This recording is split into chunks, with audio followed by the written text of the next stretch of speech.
Some of the features that make Africa a very exciting place are that you have a fast rising middle class.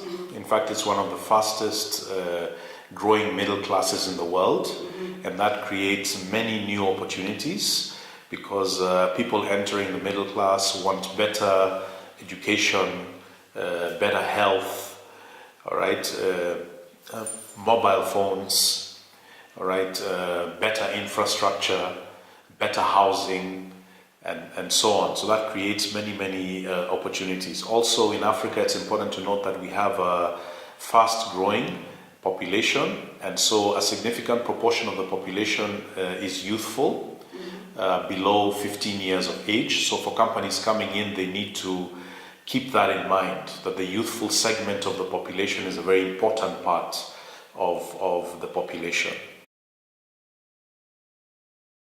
I think it's very important for them to keep in mind that they should take a long-term horizon when they are thinking of doing business in Africa. So not be in a big hurry, be patient in developing their plans. In Africa, you can succeed, but you need to take time. You need to be patient. Secondly, you need to develop relationships, good relationships, because in Africa, business is relationship-based. So it's very important to take the time to build relationships, get good local partners. They help you understand the local context very well. However, do good due diligence on these particular partners as well, to make sure that they don't have problematic histories, maybe associated with the political past of the country.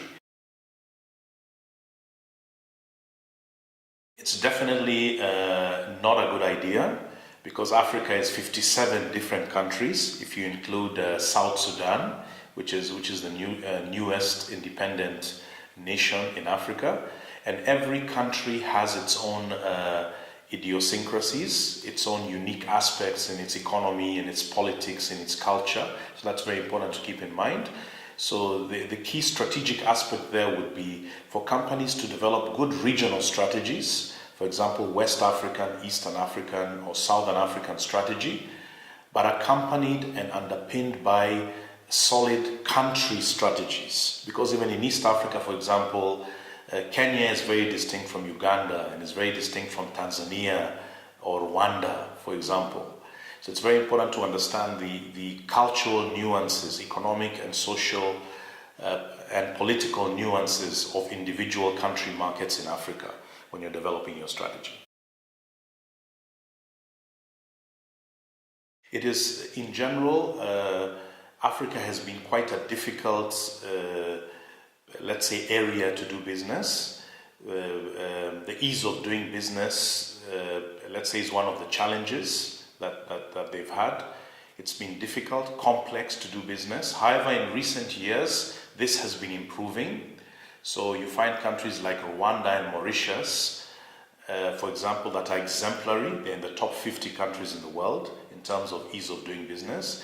But it's important to keep in mind that that's still a challenge in many African countries. It's not as easy to start a company, okay, to probably get necessary infrastructure, power. You often have power shortages in many African countries. So you have to have a backup power generator, for example, if you're doing manufacturing, and you have to probably get into more of the value chain than you would maybe in some other regions, just to ensure probably business stability and success.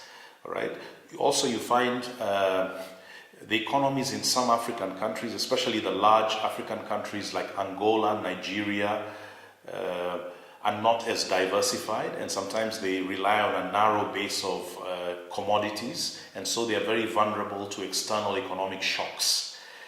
Then, despite the fact that many African countries are growing much faster than the global average, there's still a lot of economic inequality in these countries, because they are struggling to make a transition from extractive to more inclusive institutions. So when you're looking at the statistics, don't look at just the aggregates, like high growth. See what is driving that growth. Are these sectors that the companies would be interested in? or not.